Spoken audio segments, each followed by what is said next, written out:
राधे राधे। प्रणाम सभी को। वसुदेव सुतं देवं कंसचाणूरमर्दनं देवकी परमानंदं कृष्णं वंदे जगद्गुरुं।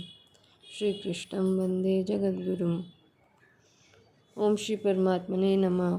अथ षोडशोऽध्याय अवतरणिका। श्री भगवान ने 7वें अध्याय के 15वें श्लोक में दुष्कृतिनो मूढ़ा आसुरम भावमाश्रिता माम न प्रपद्यन्ते, बुरे कर्म करने वाले तथा आसुरी प्रकृति को धारण करने वाले मूढ़ मनुष्य मेरा भजन नहीं करते पदों से आसुरी संपत्ति वालों का, और 16वें श्लोक में सुकृतना माम भजन्ते, पुण्यकर्मा लोग मेरा भजन करते हैं पदों से देवी संपत्ति वालों का संकेत रूप से वर्णन किया। 7वें अध्याय के अंतिम 2 श्लोकों पर अर्जुन ने 8वें अध्याय के आरंभ में 7 प्रश्न किए। उन प्रश्नों के उत्तर में 8वां अध्याय पूरा हुआ। भगवान ने 7वें अध्याय के आरंभ में जिस विज्ञान सहित ज्ञान को कहने की प्रतिज्ञा की थी, उसी विज्ञान सहित ज्ञान को कहने के लिए 9वें अध्याय का विषय आरंभ किया। इस 9वें अध्याय के 12वें श्लोक में भी राक्षसी मासुरीम चैव प्रकृतिम मोहिनी श्रिता पदों से आसुरी संपदा वालों का, और 13वें श्लोक में देवीम प्रकृतिमाश्रिता माम भजन्ते पदों से देवी संपदा वालों का संक्षेप से वर्णन करके 10वें अध्याय के 11वें श्लोक तक ज्ञान विज्ञान का विषय कहा। 10वें अध्याय के 11वें श्लोक के बाद भगवान को देवी आसुरी संपदा का विस्तार से वर्णन करना चाहिए था, पर भगवान के प्रभाव से प्रभावित होकर अर्जुन ने भगवान की स्तुति की एवं पुनः विभूति कहने के लिए उनसे प्रार्थना की। विभूतियों का वर्णन करते हुए भगवान ने 10वें अध्याय के अंतिम श्लोक में अर्जुन से कहा कि तुझे अधिक जानने से क्या मतलब, मैं तो सारे संसार को एक अंश में व्याप्त करके स्थित हूँ। इस पर उस स्वरूप को जिसके एक अंश में सारा संसार स्थित है देखने के लिए उत्सुक हुए अर्जुन ने 11वें अध्याय के आरंभ में भगवान से अपना विश्व रूप दिखाने के लिए प्रार्थना की। अर्जुन को अपना विश्व रूप दिखाकर भगवान ने 11वें अध्याय के 54वें-55वें श्लोक में अनन्य भक्ति की महिमा एवं उसका स्वरूप बताया। इस पर सगुण और निर्गुण उपासकों की श्रेष्ठता के विषय में अर्जुन ने 12वें अध्याय के पहले श्लोक में प्रश्न किया। अतः भगवान ने 12वें अध्याय में सगुण उपासकों का वर्णन करके 13वें अध्याय से 14वें अध्याय के 20वें श्लोक तक निर्गुण विषय का वर्णन किया। फिर अर्जुन ने 14वें अध्याय के 21वें श्लोक में गुणातीत के लक्षण, आचरण एवं गुणातीत होने का उपाय पूछा। उन प्रश्नों का उत्तर देते हुए भगवान ने 26वें श्लोक में मामच योग्य विचारेण भक्ति योगेन सेवते पदों से अव्यभिचारिणी भक्ति को गुणातीत होने का उपाय बताया, अर्थात अव्यभिचार से देवी संपत्ति का और व्यभिचार से आसुरी संपत्ति का संकेत किया। यह अव्यभिचारी भक्ति कैसे प्राप्त हो, यह बताने के लिए 15वें अध्याय का आरंभ हुआ।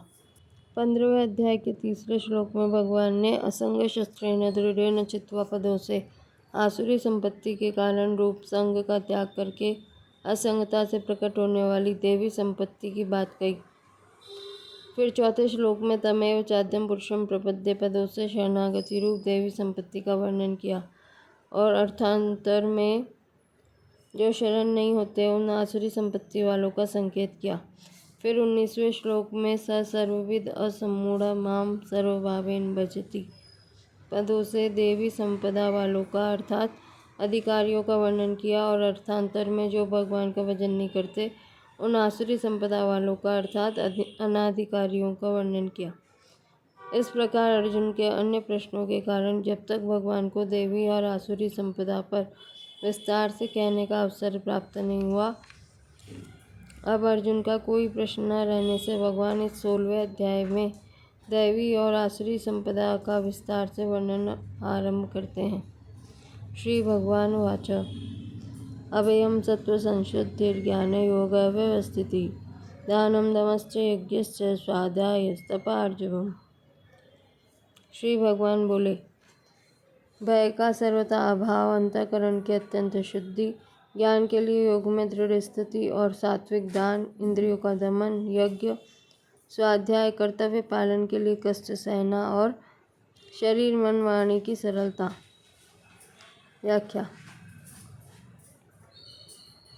15वें अध्याय के 19वें श्लोक में भगवान ने कहा कि जो मुझे पुरुषोत्तम जान लेता है वह सब प्रकार से मेरा ही भजन करता है, अर्थात यह मेरा अनन्य भक्त हो जाता है। इस प्रकार एकमात्र भगवान का उद्देश्य होने पर साधक में देवी संपत्ति स्वतः प्रकट हो जाती है। अतः भगवान पहले 3 श्लोकों में क्रमशः भाव, आचरण और प्रभाव को लेकर देवी संपत्ति का वर्णन करते हैं। अभयम। अनिष्ट की आशंका से मनुष्य के भीतर जो घबराहट होती है उसका नाम भय है, और उस भय के सर्वथा अभाव का नाम अभय है। भय 2 रीति से होता है, पहला बाहर से और दूसरा भीतर से। बाहर से आने वाला भय, चोर, डाकू, व्याघ्र, सर्प आदि प्राणियों से जो भय होता है वह बाहर का भय है। यह भय शरीर नाश की आकांक्षा से ही होता है, परंतु जब वह अनुभव हो जाता है कि यह शरीर नाशवान और जाने वाला ही है तो फिर भय नहीं रहता। बीड़ी, सिगरेट, अफीम, भांग, शराब आदि के व्यसनों को छोड़ने का एवं व्यसनी मित्रों से अपनी मित्रता टूटने का जो भय होता है वह मनुष्य की अपनी कायरता से ही होता है। कायरता छोड़ने से यह भय नहीं रहता।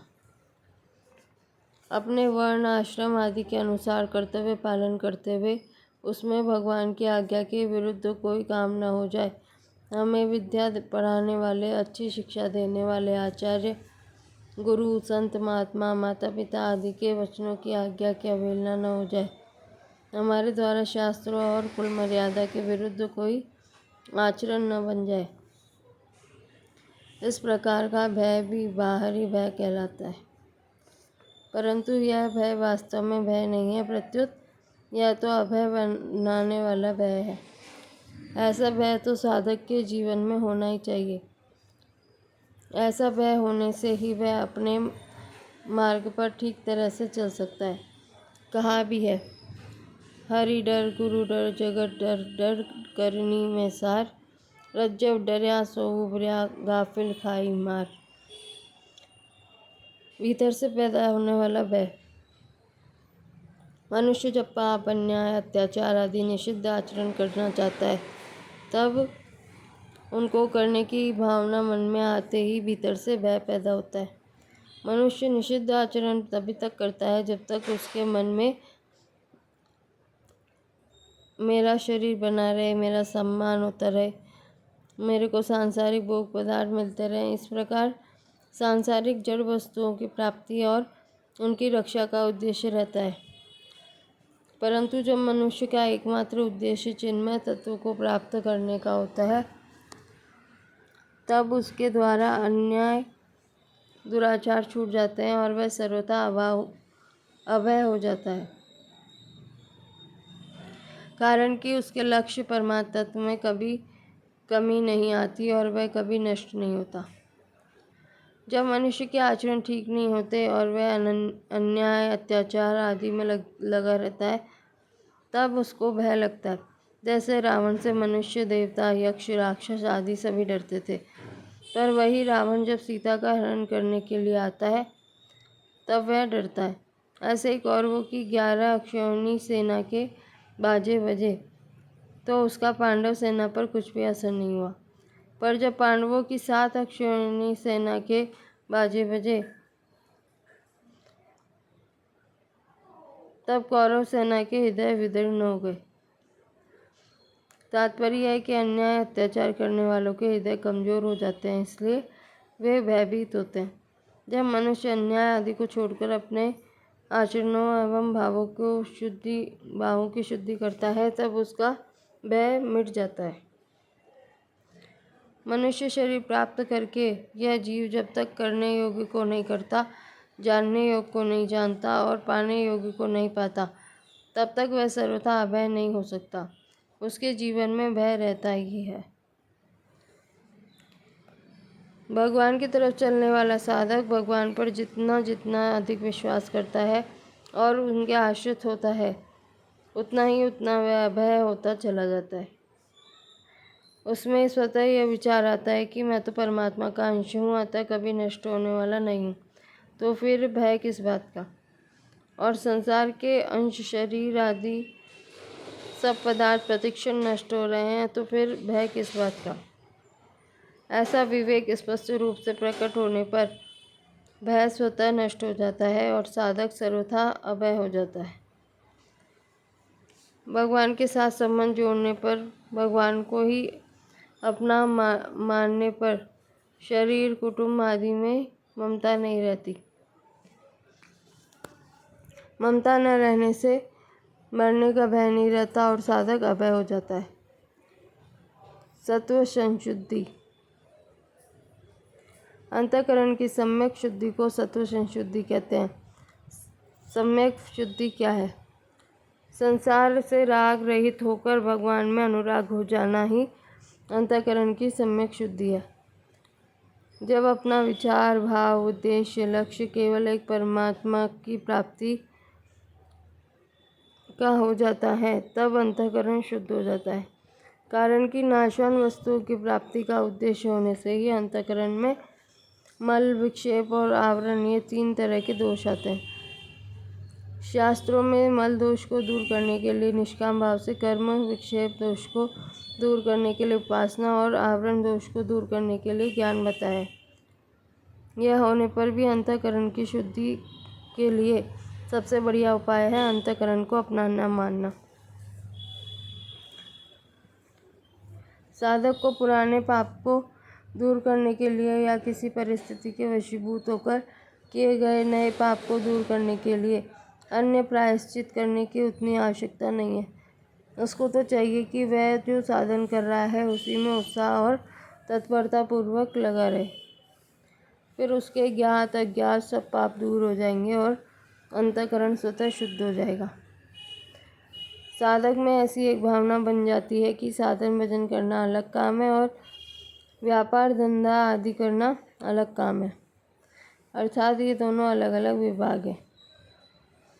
इसलिए व्यापार आदि व्यवहारों में झूठ, कपट आदि तो करने ही पड़ते हैं। ऐसी जो छूट ली जाती है उससे अंतःकरण बहुत ही अशुद्ध होता है। साधन के साथ साथ जो असाधन होता रहता है उससे साधन में जल्दी उन्नति नहीं होती। इसलिए साधक को सदा सावधान रहना चाहिए, अर्थात नया पाप कभी न बने, ऐसी सावधानी सदा सर्वदा बनी रहनी चाहिए। साधक भूल से किए हुए दुष्कर्मों के अनुसार अपने को दोषी मान लेता है और अपना बुरा करने वाले व्यक्ति को भी दोषी मान लेता है, जिससे उसका अंतःकरण अशुद्ध हो जाता है। उस अशुद्धि को मिटाने के लिए साधक को चाहिए कि वह भूल से किए हुए दुष्कर्म को पुनः कभी न करने का दृढ़ व्रत ले ले तथा अपना बुरा करने वाले व्यक्ति के अपराध को क्षमा मांगे बिना ही क्षमा कर दे और भगवान से प्रार्थना करे कि हे नाथ, जो भी मेरा कुछ बुरा हुआ है वह तो मेरे दुष्कर्मों का ही फल है। वह बेचारा तो मुफ्त में ही ऐसा कर बैठा, उसका इसमें कोई दोष नहीं है। आप उसे क्षमा कर दे। ऐसा करने से अंतःकरण शुद्ध हो जाता है। ज्ञान योग व्यवस्थिति। ज्ञान के लिए योग में स्थित होना, अर्थात परमात्मा तत्व का भी जो ज्ञान है वह चाहे सगुण का हो या निर्गुण का, उस ज्ञान के लिए योग में स्थित होना आवश्यक है। योग का अर्थ है सांसारिक पदार्थों की प्राप्ति अप्राप्ति में, मान अपमान में, निंदा स्तुति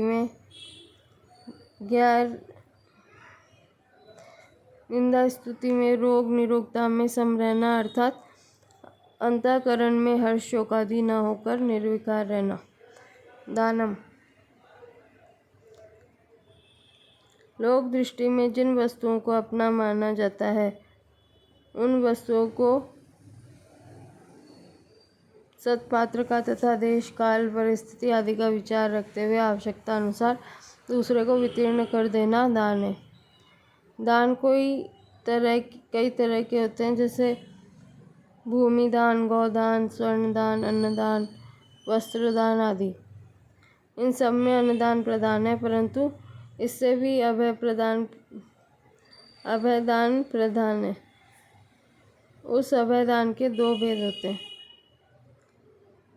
पहला, संसार की आफत से, विघ्नों से, परिस्थितियों से भयभीत हुए को अपनी शक्ति सामर्थ्य के अनुसार भयहित करना, उसे आश्वासन देना, उसकी सहायता करना। यह अभयदान उसके शरीर आदि सांसारिक पदार्थों को लेकर होता है। दूसरा, संसार में फंसे हुए व्यक्ति को जन्म मरण से रहित करने के लिए भगवान की कथा आदि सुनाना। गीता, रामायण, भागवत आदि ग्रंथों को एवं उनके भावों को सरल भाषा में छपवाकर सस्ते दामों में लोगों को देना, अथवा कोई समझना चाहे तो उसको समझाना, जिससे उसका कल्याण हो जाए। ऐसे दान से भगवान बहुत राजी होते हैं, क्योंकि भगवान ही सब में परिपूर्ण है। अतः जितने अधिक जीवों का कल्याण होता है, उतने ही अधिक भगवान प्रसन्न होते हैं।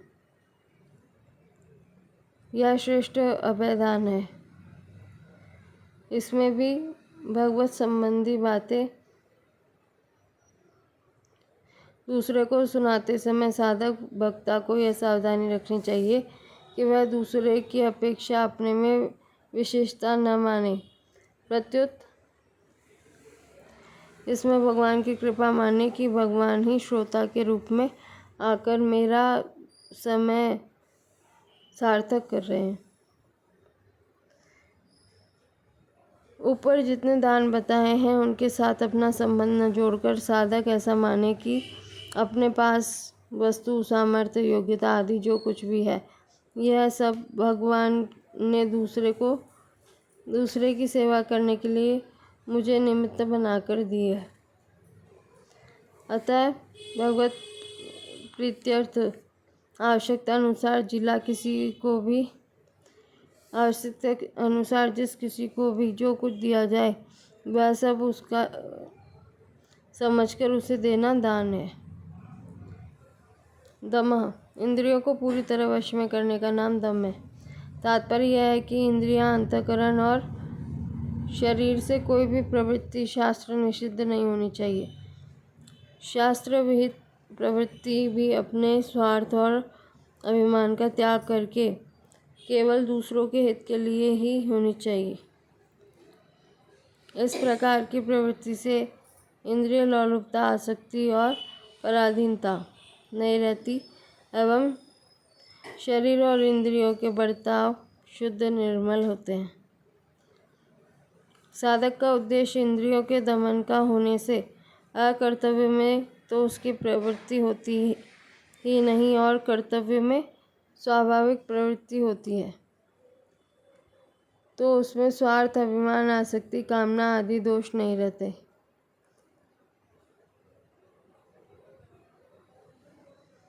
यदि कभी किसी कार्य में स्वार्थ भाव आ भी जाता है तो वह उसका दमन करता चला जाता है, जिससे अशुद्धि मिटती जाती है और शुद्धि होती चली जाती है, और आगे चलकर उसका दम अर्थात इंद्रिय संयम सिद्ध हो जाता है।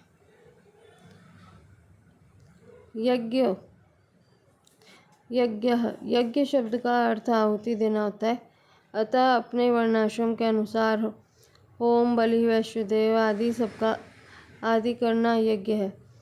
इसके सिवाय गीता की दृष्टि में अपने वर्ण, आश्रम, परिस्थिति आदि के अनुसार जिस किसी समय जो कर्तव्य प्राप्त हो जाए, उसको सर्वथा और अभिमान का त्याग करके दूसरों के हित की भावना से या भगवत प्रीत्यर्थ करना यज्ञ है। इसके अतिरिक्त जीविका संबंधी व्यापार, खेती आदि तथा शरीर निर्वाह संबंधी खाना पीना, चलना फिरना, सोना जागना, देना लेना आदि सभी क्रियाएं भगवत प्रीत्यर्थ करना यज्ञ है। ऐसे ही माता पिता, आचार्य, गुरुजन आदि की आज्ञा का पालन करना, उनकी सेवा करना, उनको मन, वाणी, तन और धन से सुख पहुंचाकर उनकी प्रसन्नता प्राप्त करना और गौ, ब्राह्मण, देवता, परमात्मा आदि का पूजन करना, सत्कार करना, ये भी यज्ञ है। स्वाध्याय। अपने ध्येय की सिद्धि के लिए भगवान की उपासना का जप और गीता, भागवत, रामायण, महाभारत आदि के पठन पाठन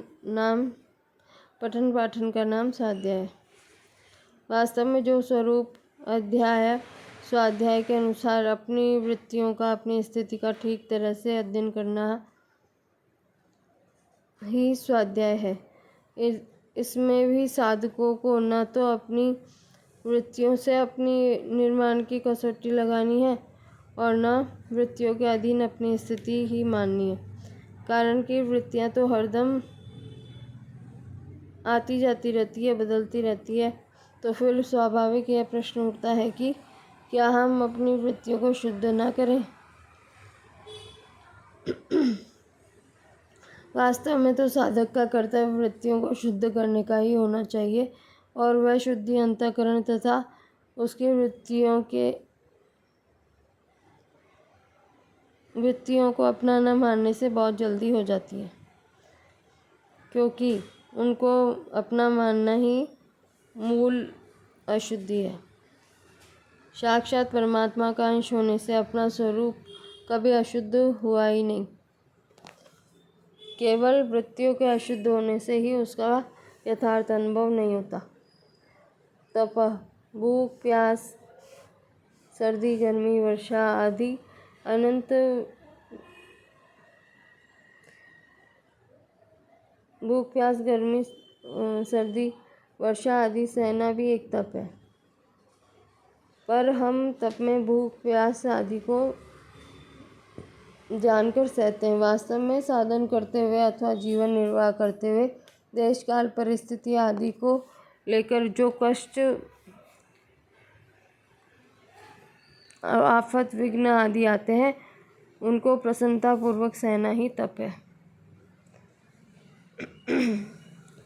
क्योंकि इस तप में पहले किए गए पापों का नाश होता है और सहने वालों में सहने की एक नई शक्ति, एक नया बल आता है। साधक को सावधान रहना चाहिए कि वह उस तपोबल का प्रयोग दूसरों को वरदान देने में, श्राप देने या अनिविष्ट करने में तथा अपनी इच्छा पूर्ति करने में न लगाए। प्रत्युत उस बालक को अपने साधन में जो बाधाएं आती हैं, उनकी प्रसन्नता में सहने की शक्ति बढ़ाने में लगाए। साधक जब साधन करता है तब वह साधन में कई तरह के विघ्न मानता है। वह समझता है कि मुझे एकांत मिले तो मैं साधन करूं, वायुमंडल अच्छा हो तो साधन करूं इत्यादि। इन सब अनुकूलताओं की चाहना न करना अर्थात उनके अधीन न होना ही तप है। साधक को अपना साधन परिस्थितियों के अधीन नहीं, परिस्थितियों के अनुसार अपना साधन बना लेना चाहिए।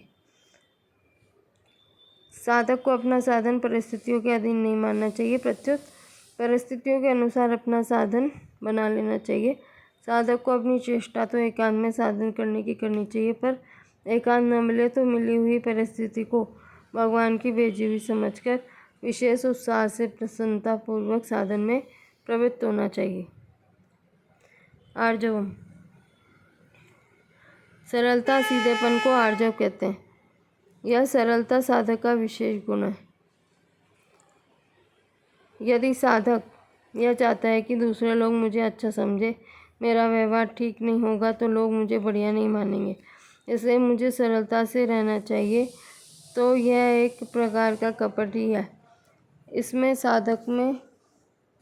इससे साधक में बनावटीपन आता है, जबकि साधक में सीधा सरल भाव होना चाहिए। सीधा सरल होने के कारण लोग उनको मूर्ख, बेसमझ कह सकते हैं, पर उससे साधक की कोई हानि नहीं है। अपने उद्धार के लिए तो सरलता बड़े काम की चीज़ है। कपट गाठ मन में नहीं, सब सो सरल सुभाए, नारायण ता भगत की लगी किनारे नाव। इससे साधक के शरीर, वाणी और मन के व्यवहार में कोई बनावटीपन नहीं रहना चाहिए, उसमें स्वाभाविक सीधापन हो। इससे आगे के श्लोकों की चर्चा कल करेंगे। राधे राधे।